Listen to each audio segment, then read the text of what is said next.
Det här är Teach Me Sweden, en podcast med mycket historia från Sverige och humor från hela universum. Det är 2 stycken komiker som försöker lära varandra svensk historia. Jag heter Erik Broström. And I'm Jonathan Rollins. And in this episode, I'm going to be teaching Erik about the use of military weapons and bayonets in order to keep things as they should be. Och ingen rättvis lön vart en man såg. Stay tuned for Teach Me Sweden.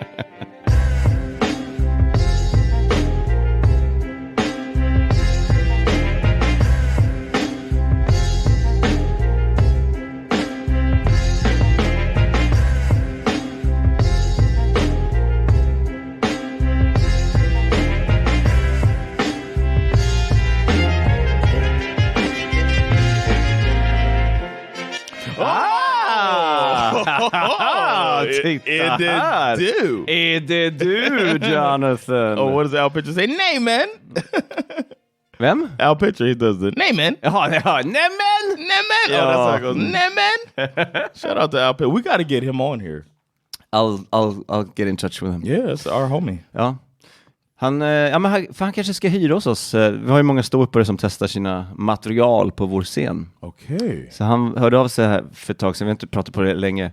Han kanske var lite intresserad. Nice. Ja, det här är inte information ni behöver veta. Men det var intressant att han dök upp. För då kom jag på att vi kanske borde svara honom igen. Ja. Tell the listeners what they're listening to. Det här är ju Teach Me Sweden. Det har ni redan hört i introt. Men det här är ju när du och jag försöker förstå svensk historia. Yes. Och lära varandra det. And this episode, I'll be teaching you a little slice of Swedish history. Oh, a slice is just what the doctor ordered.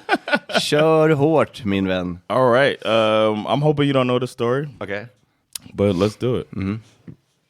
This is the story of famed writer Astrid Lindgren. Okay. I'm just kidding, man. Jonathan. I'm doing a money series. I'm going to go through all the money. She's on the money. I was looking at my money. No, Jonathan. What? No, I'm just kidding. Det är därför vi har exams. Wait a minute. I knew this sounded familiar. No, in the 1870s, the city of Sundsvall had 9,000 inhabitants. You been to Sundsvall before? Ja, tyvärr.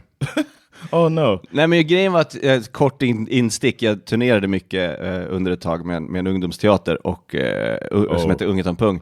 Vi var där. Sundsvall var en av de här återkommande. Och det finns inget. Jag ska inte snacka skit, men det var okej. Det var inte en stad i min smak. Det var diplomatiskt. Well, in the 1870s, they had 9,000 inhabitants. Mm-hmm. And for reference, Stockholm had 145,000. Lite fler. Mm-hmm. So that's, like less than a tenth of the size of Stockholm. Yeah.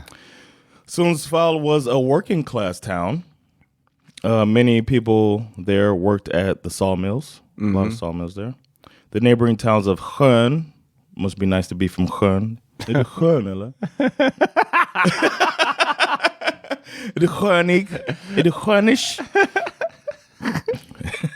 Så är det dumt. I know, right? Var kommer du ifrån? Är du skön, eller? Ja, det är jag. Fett skön. Alltså. Jag är fett skön. Märkte du inte det? Then there's a town called Alnö and a town called Njurunda. Njurunda? N-J-U Runda. Jaha, Njurunda. Jaha, Njurunda, okej. Okay. That's interesting. It felt a little Native American to me when I saw it. Yeah. They had similar situations with like working class sawmills. So that was all the neighboring towns there. And Sundsvall was a big deal because there was a recent breakthrough in the wood products industry, and there were a total of 23 steam saws in the district. Okay. So like they're like the hip, in the wood world. Right. They use wooden cartridges, and that invested in modern, efficient steam saws, and that replaced the old water saws that they had back then. And now production, because of using the steam saws, it could be on the coast instead of having to be upstream. with the water sauce. Ja, just det. Det kan inte beroende av vattnet. Så nu kan man såga lite vad man vill om man har ångsåg blir det väl. Exactly. And Sundsvall was thriving. I'm impressed that you knew about the ångsåg. I learned that word today. Well, you said steam saw and I just put one and one together and did a little Google Translate in my head. Okay. Steam saws, they were also more efficient. And they were easier to transport. It was just like win. And Sundsvall having so many, they were just winning. Var de kraftfullare också, antar jag, att de kunde ta sig igenom tjockare stockar kanske? Eller? I'm gonna say that. Yeah. I'm just gonna go with that. Go with it. Yeah, we're going with it. Going with the flow with it. Yeah. The sawmill industry. Oh yeah, you're in charge. I was like, did I hit record? I freaked out for a second. I'm at the buttons, baby. You got the buttons. The sawmill industry was a lucrative one, and Sundsvall was right at the forefront. This meant that the owners of the sawmills were bringing in boatloads of cash. Yeah. And as we know about economics and humans throughout history, if the company is making a lot of money, then the workers obviously making a lot of money. So it's good to work at a sawmill because they're making so much money. Yeah. Nope, not true at all. No, I was being sneaky.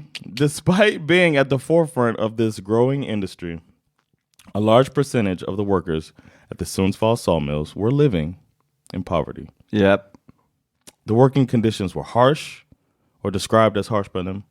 And housing, the sawmill people were like, all right. You're living in poverty. We will provide you housing to these people as a thankful benefit to their valued employees. Ja, snällt av dem. Many of the houses consisted of one single room. And some of the one-room houses, they were like, you know what? You got a family. Okay, you still live in a one-room house with your family. And then sometimes people didn't have a family.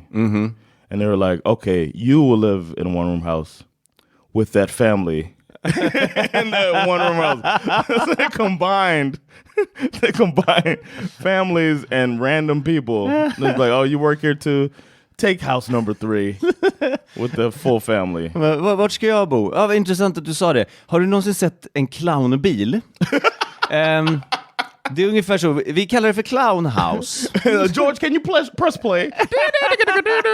Time to go to work. Press play. Exactly. As they go to the mill. So that was the situation. That's how fucked up it was. Jesus. They're just like, fuck you. That's the biggest. This might be the biggest fuck you I've seen, man. Det här huset är för en person. Ni är 7.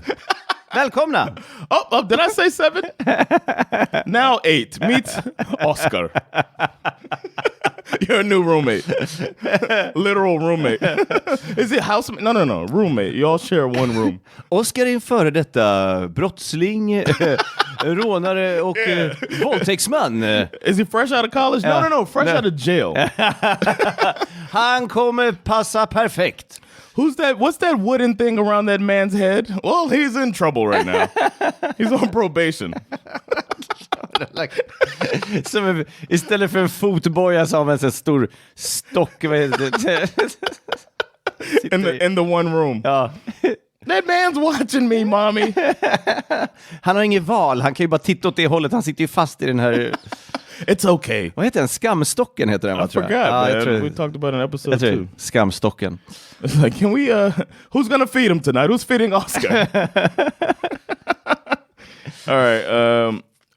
In 1879, a Great Depression fell over Sweden. This happened so many times too. Wood prices fell, profits fell, and the sawmill companies kicked into action to make things better. They decided to reduce the worker pay to 1 crown per day. Wow! Vad hade de innan? Oh, I don't know what they had before, but they were like, we're going cut your pay in half. Cut your pay in half. The work day, though, 12 hours. So 12 hours. So you make it 12 crowns, man. So the work day was 12 hours. You get 1 crown a day. 1 crown a day or an hour? A day? Per day. Så för 12 timmar får du 1 krona? Yeah. Ooh. Yeah. So it's really, yeah. Är inte mycket alltså. The sawmill companies wanted to help things out, so they applied for a government grant. So that they can keep production up and then they don't have to go under, you know what I mean? It helps the whole community if the sawmill, if they could get a grant from the government. Yeah. They received a 3 million kronor grant from the government. Back then, 1870s. A lot of money. Det är för fan... I didn't even do the math. Vi säger 50 miljoner säger vi. Yeah, that sounds right. Mm-hmm. They received the 3 million crown grant and they threw a big party to celebrate. Som kostar 3 miljoner? 2 mil and then we'll separate the last mil into our pocket. Vad kul det var igår. So the workers, everybody was celebrating, and the workers, they got back to work. They're like, boom, we got this grant for the company. Life is going to be better. Maybe we'll even get a 2-room house. Who knows? And then the workers looked at their check. Same pay. Oh. God damn. God damn it. How long am I working a day? 12 hours, motherfucker. One of the major sawmills was called Hefner's sågverk. It was owned and operated by Fredrik August Åslund. And Fredrik was a businessman. Varför heter det Hefner om han heter Åslund? For some reason, he has a different name than his father. Okay. But his father was Hefner. So han var en bastard! Maybe. But he was a businessman. He studied in Uppsala, like every single person I ever met. It feels like, right? All these people. De flesta är där någon gång. And Lübeck. Lübeck? And then he did an internship in England and in France. He's a pretty worldly guy. Ja, verkligen. And his father built that Ång såg you talked about. Oh, the first one? Yeah, in 1868. Han uppfann ångsågen? Alltså. Yeah. Shit. And it got the family into the sawmill and wood products business. Och sen flyttade delar av hans familj till USA och så födde de en son som heter Hugh och sen på den vägen ner sen blev det lite mer. Hugh Hefner. Yeah. Frederick was also a Spanish vice consul for many years. Vad heter det? Spanish? For Spain, the vice consul. Jaha. And he sat in Sundsvall's municipal council. Wow. He was very involved in Sundsvall as chairman of Sundsvalls Sparbank and co-founder of Sundsvalls Handelsbank.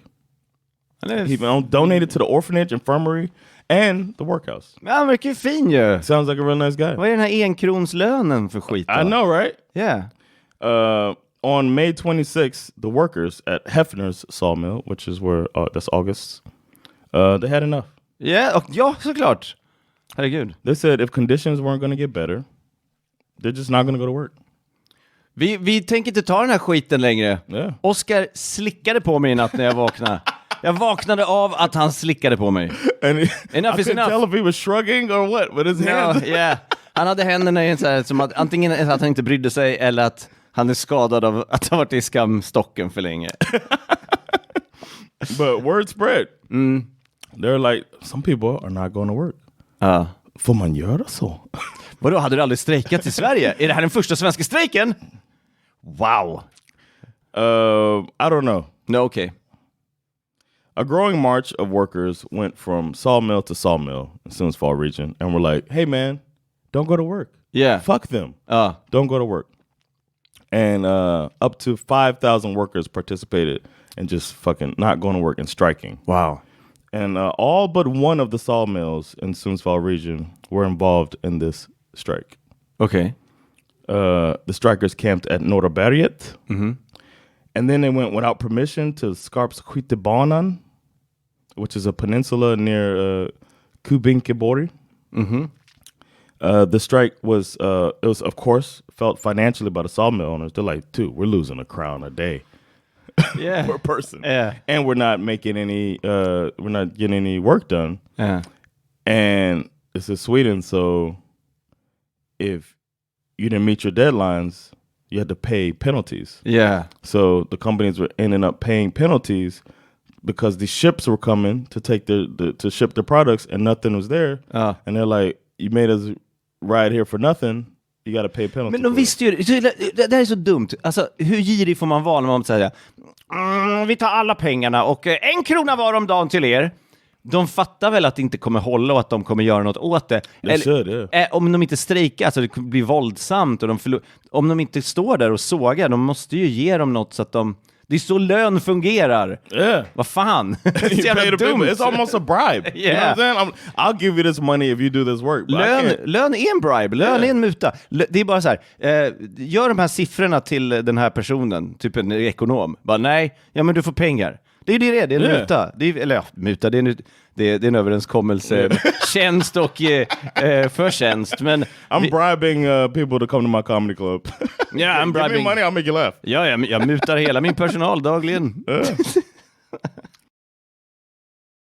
Yeah, so now they were getting penalties. So the company's like, okay, what the fuck?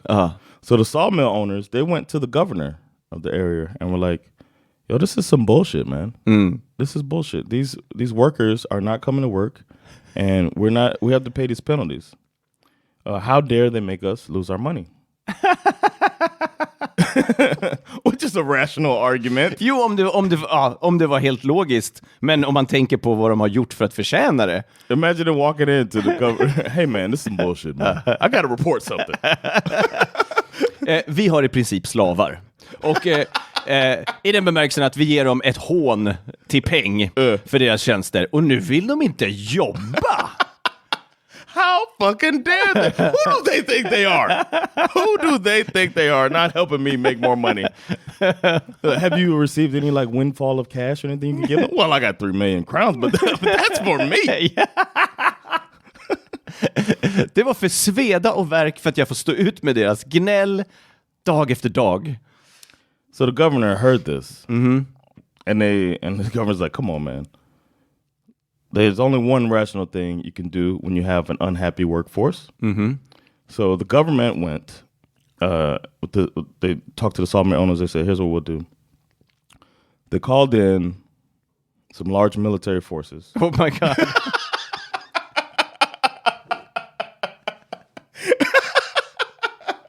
They called in large. Here's what we'll do. Let's make this right. Innan det här eskalerar. This is getting out of hand.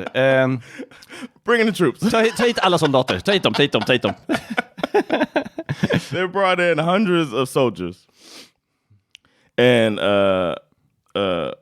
with several gunboats and a multi-barreled machine gun.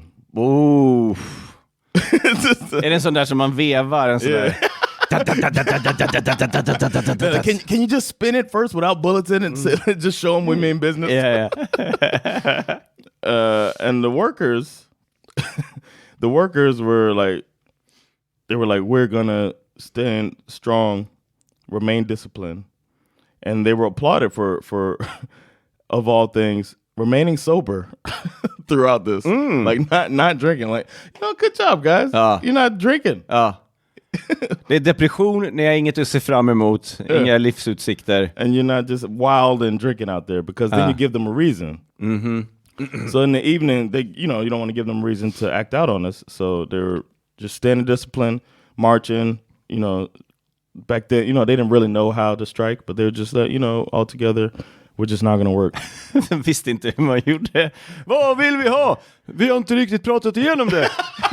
När vill vi ha det? När som helst kanske, jag vet inte. Kanske imorgon? Kanske. Ja, 2 veckor kanske. Kanske bra. Så småningom. Det är upp till er. Eller? Nej, har varit så hela tiden. The worst chance ever. Everything is a question. Lika villkor? What do we want? We have no idea. What should we say? What should we say? What should we say? Vill vi ha högre lön? Det har vi inte tänkt på. Vi måste diskutera. Nu ska vi prata. Vill vi ha lön? Ja, det ska vara högre. Gärna några kronor. Går det att få? Det vet vi inte. Snälla rara ni. Bara fortsätter. Random thought. Yeah. My legs hurt. I'm a little tired.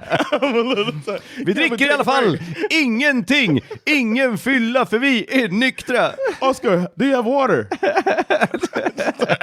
Yeah. Are you thirsty? I'm thirsty. We don't know what to do, but bring the machine guns. So they have prayer meetings in the evenings. So that was trying to inspire change. Yeah. And then after 8 days of the strike, the governor, who's named Curry Treffenberg. Curry? Yeah. That is awesome. Yeah. Curry Treffenberg. He came to the negotiation table and he gave an ultimatum. Okay. And he said, after going through all this stuff, I've heard your side of things. And I've talked to the king. This went way up. I've talked to everybody and decided that the ultimatum is either you return to work or you're going to be evicted from the houses we gave you and jailed under the Vagrancy Act. Ooh. And he said, and I need to know, because if you don't give me an answer, we're coming back tomorrow with bayonets. Nej! Det är ett ultimatum om något alltså. Det är inte mycket till förhandling. It's just threats. Yeah. He's like, fuck y'all. Okay. You're gonna work. Okay.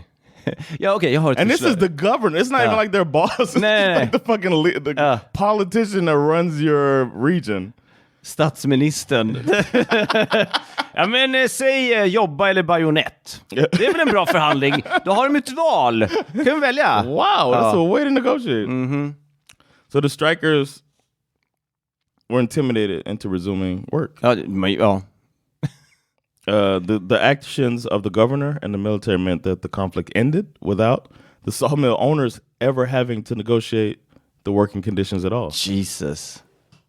Herregud. Och alla de bara, fan vi var nyktra helt i onödan.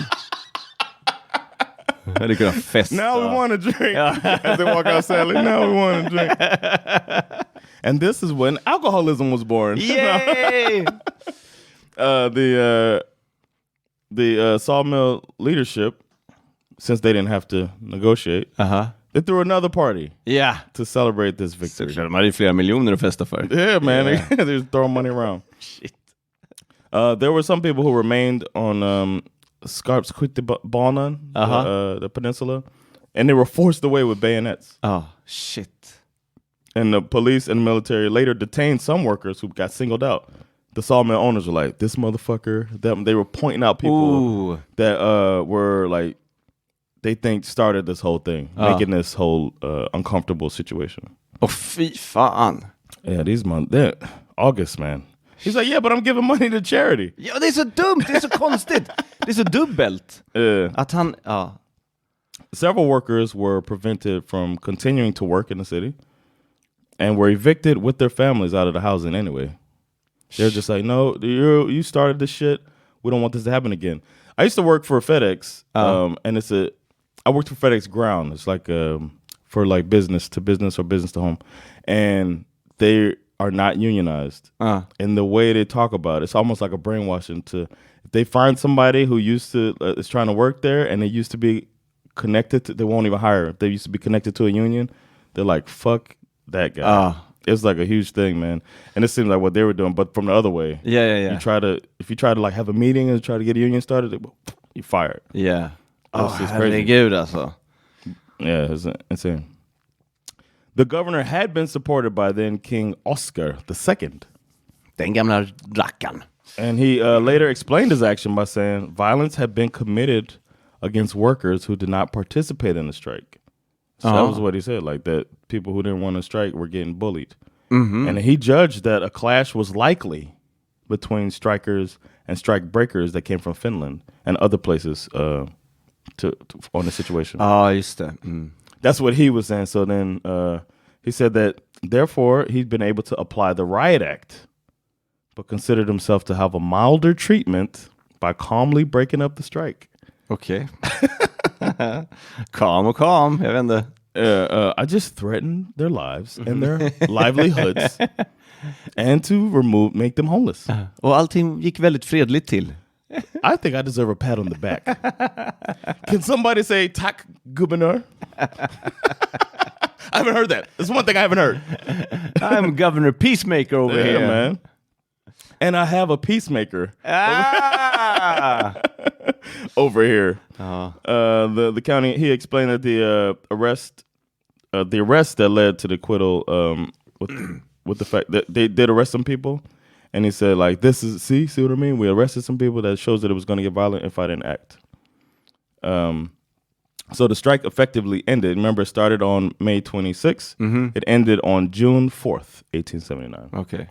For the majority of the workers, the strike did not lead to improved conditions. Nej. However, the daily wage in Tunadal was raised from $125 a day to $150. Nice! Så det var värt det allt då. And in Svartvik, work day was limited to 18:00 on Saturdays instead of 20:00. 20:00. So just det. So that's 2 hours. Det är two more hours. Ja, men you're also losing three crowns. Men ändå, alltså. And older strikers were compensated with $1.50 per strike day because they were considered forced to strike. Ja, de äldre. So they gave them like a little back pay for the 8 days. Vart ska vi? Vi ska strejka. Nej! I can't walk that long. Jag älskar att jobba för 1 krona. Plus my knee told me that it's gonna rain tomorrow. I can't walk in the rain. An association was formed at Stockvik's sawmill sometime after the strike in 1879. And they had a task of collecting a strike fund for future battles. Because like when you're striking, you're not getting paid from the company, so they have some money to pay out, you know. That's what they do now. I don't know if you knew that. Ja, gör de det under strejk? Yeah, they have like, that's what the unions are for. Jo, men jag har typ aldrig haft ett normalt jobb. Så jag vet inte. But what they have is like a pool of money. You're paying dues every month, and then they're pooling this money in case we have to strike. You can still get paid, and then you don't have to stress and take bad working conditions. Cool. Responsibility for the fund was placed on Free Church pastor Erik Broström. Broström? Nästan mitt namn. You, man. That's like your almost uncle. Cool. He was elected chairman of the delegation that represented the workers during the negotiations with Treffenberg. And that didn't go well. Nej, det var bajonetthot igen, eller? Right. He didn't belong to the labor movement that was coming up. Now there was a labor movement thing happening. Okay. And but he was chosen to get this fund because he explained to Treffenberg all of these poverty issues. And he was saying that most of the members were Baptist.